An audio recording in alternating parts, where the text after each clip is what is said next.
Hello, this is Martin, and you probably know me from my series on how to pay off your car loan in 36 months without going broke. Or you've been watching my latest series where I've been giving you some information on unemployment. Or you've been watching my videos where I got my car loan down to $5,970, and then I was able to reduce it to zero in 6 months. And just a brief summary, I hope you went and read the physical stimulus package. And you read over articles 2101, 2102. I think there's 2103 all the way up to 2116. Those are very important articles. Don't let the media tell you what's on them. Don't listen to the newspaper. Go back and read the actual stimulus bill and find out what they're saying. You really need to do that. And also, I talked to you a little bit about 4022, 4023, 4024. The 4023 one is more for like a home borrow. Home borrow, if you borrow money from a bank, just letting you know about how you have, like, if you want, don't do it. We'll talk about that in a couple of minutes. But the first one I want to talk about, 4204.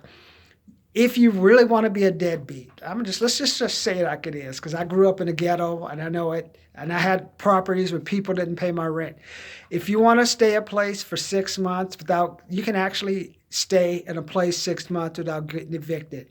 I know it talks about being like it's only for federally backed, but in the end, everything's federally backed. There's some type of federal thing in there, so.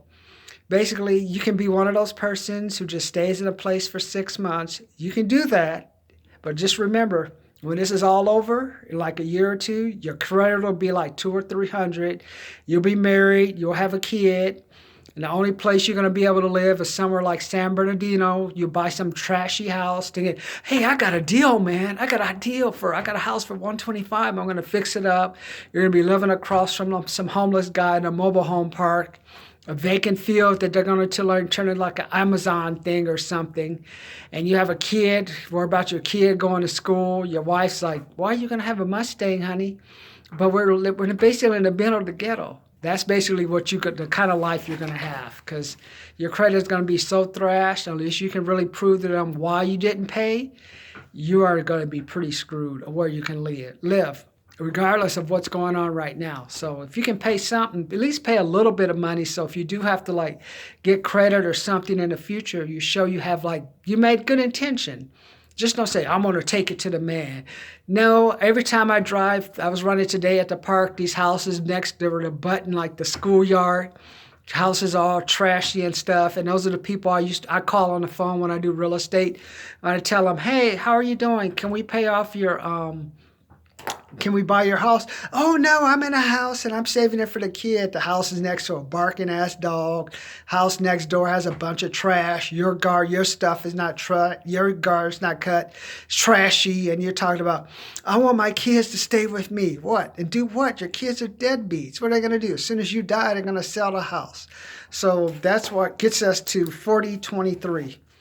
If you have to take a forbearance on your house, get rid of it. This is the great time. You know you're tired of the barking dog next door. You're tired of the school. You're tired of the liquor store where the gangsters are hanging out. You're tired of the big trucks going by. You're tired of all the increased traffic on the street. Now, this is the perfect time to sell your house, because after this next couple of months, your house is going to be trash. You're not going to be able to sell it. No one's going to buy it unless someone like me. I'll tear that fucking thing down and I'll put a multi-family apartment triplex or duplex in. Pray to God I can get a Section 8 to help me get to pay the bills. Otherwise, I got to have one unit open, one unit vacant if I really have to be strict with my credit. But hey, it'll be better than you're going to make out better than me trying to be a landlord, because all that money is going to be with you. So think about that. So today, basically I want to talk to you about once you become unemployed, I want you to think about what are the 4 habits that you have to give up so you can get back in the workforce faster. And I know some of you are saying, Martin, why do you always ask us about the pay us $30 for something like the first 6.2? My goal is only to help the first 6.6 million of you who got unemployment. I can't help the rest of you because, like I told you, Clause 2116 when it comes to oversight and everything. And also they're also whining about like the spatial distancing stuff. The people who came after the 6.6 million probably won't get their checks for like another 4 to 6 weeks. So I know at least the first 6.6 million, at least they're going to have some money coming in. And those are the people I want to try to help, because the reason I'm charging them $30 is I want them to pay me. My name is Mark Morris. Make out the check to $30, P.O. Box 540, San Bernardino, California, 90202. You're going to get my 3 best videos on YouTube, 3 books I'm reviewing, 1 Zoom call or 1 regular call on the phone. And you just bring me 1 objection you seem to be running to like at your interviews and stuff, and I'll help you solve it. You're saying, why am I asking you for money and not doing to do free? Because in the next couple of months, everyone's going to do stuff for me. When I got laid off in 1995, the number 1 mistake I made was just not asking people to pay me for what I did. They wanted me to pick up the dog shit, I pick up the dog shit. They wanted me to clean the backyard, I clean the backyard. And I was all scared. I don't know if I want to go to them and offend them because they may not pay me. And what did that cause me to do? That caused me to fall behind on my bills, caused me to have to try to get extensions for stuff. Well, I should have just said, hey Mike, you said I was going to get paid for this. Just pay me. If you can't pay me anything, pay me anything. Anything's better than zero. By me not having the guts to ask, I put my family at risk, and I was single. So I'm asking for $30? Yes, because you know those 12.2 million who come after you? I'm going to repackage this program and charge $1,000 to them, because I want to get you guys back in the workforce faster, because once those other people start filtering into the workforce, they'll work for nothing. Some of these idiots will work for free. And I want you to be like, hey, teach you the skills and say, hey, you can hire someone for free. That's great. But what is that going to do to your clientele? What is that going to do to your customers? Is that going to help? What is that going to do to your business? And we don't want that to happen. Just try to tell them, you can be cheap, but you're going to deal with you being cheap. Consequences are, in this market, you only have 1 or 2 mistakes and then you're done. So that's why I want to teach you these skills. So another mistake I made when I was unemployed was I let my bad habits get into me.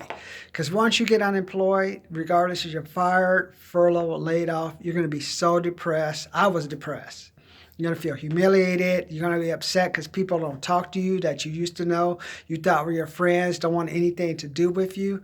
All that stuff's going to come in, and all your habits are just, the bad habits are just going to seek in. How you go relax or just get away will just seek in, and they'll take a hold for me. And for me, let me give you my 4 habits that just got me. 1, sex. Oh man, that was out of control. I'll tell you a couple of my stories later today. Porn, you had to look at it, man. Number 3, drinking and going to the bars. Oh, I was out Monday, Tuesday, Wednesday. When I was working, I was out Monday, Tuesday, Wednesday. When I was laid off, I was out Monday, Tuesday, Wednesday, Thursday, Friday, Saturday, Sunday. So we're talking 7 days. And my drink of choice was a Long Island iced tea to start. Then toward the end of the evening, I was stupid, and I wanted to drink a beer, think I'm going to save money. I wake up that Monday with a terrible headache, and what I end up doing, I go down to Vons or go to the local liquor stores to get a beer to try to take care of the hangover. And the number 4 was I just didn't get proper training. I didn't do enough of reading books, working on my weaknesses, finding out why I wasn't getting the interviews, following up, learning what skills are pertinent today, what skills weren't working today. So remember, for me, porn. I used to date a girl named Bernie. We used to go to a adult bookshop. If you ever go in Long Beach, you'll go down PCH, all the way down to PCH, past Long Beach Boulevard. There were 2 to 3 porn stores. Bernie was this girl I met for Australia. So she wanted to go see what is in a porn store. So we used to go down there, watch the videos, buy the stuff, buy the toys, come back home, practice some of the stuff. So we were into the handcuffs, little dildos, and all kind of stuff. So she just was fascinated with that. Then another one was sex. I used to like when Bernie wasn't around. We're talking about one night stands, man. I remember one time I went to a place down in Hollywood, and this girl gave me a bath and stuff, fed me, gave me alcohol, and went up in her bed sleeping. For all I know, she could have been drugging me, cut out my kidneys, cut my dick off, like cut a lung out. I didn't even know, man. I remember another time I met a girl. We made out in front of the was it Robert Schuller? We made out in front of the Crystal Cathedral till a cop car pulled up on us and we had to leave.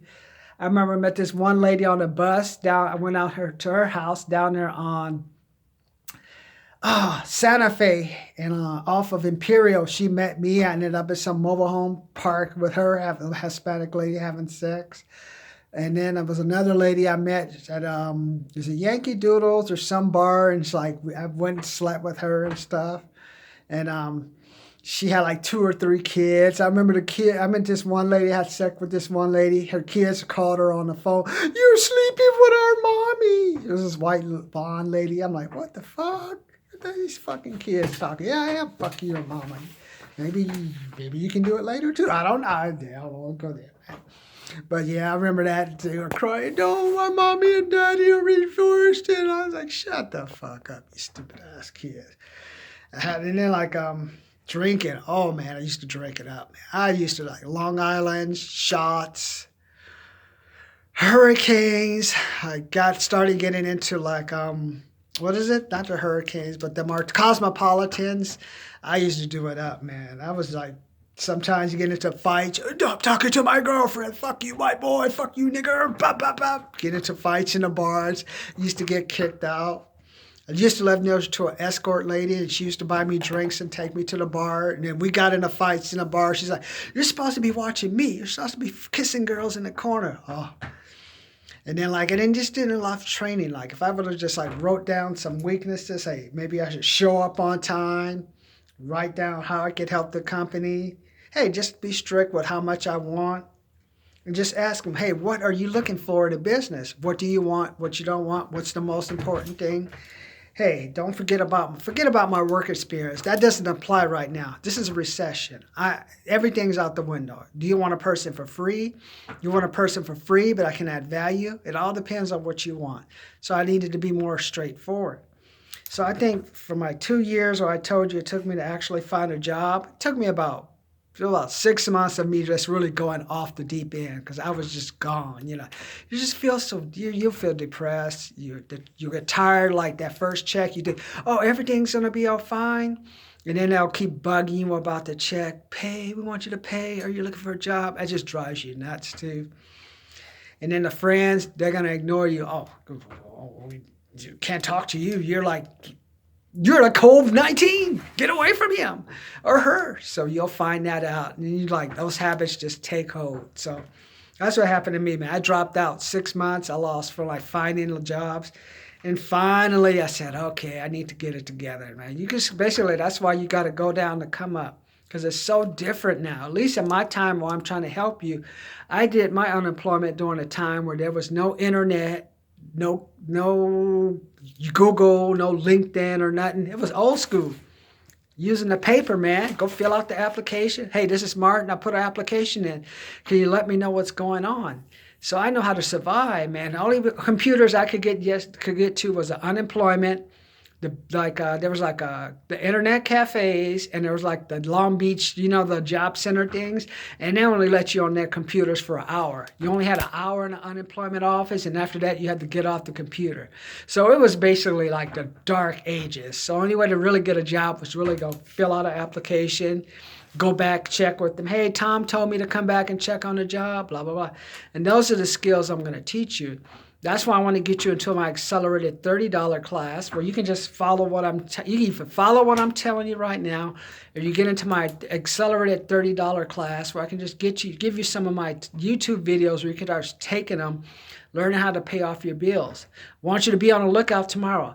The Fed lowered the interest rates on student loans to 0% until September 30th, 2020.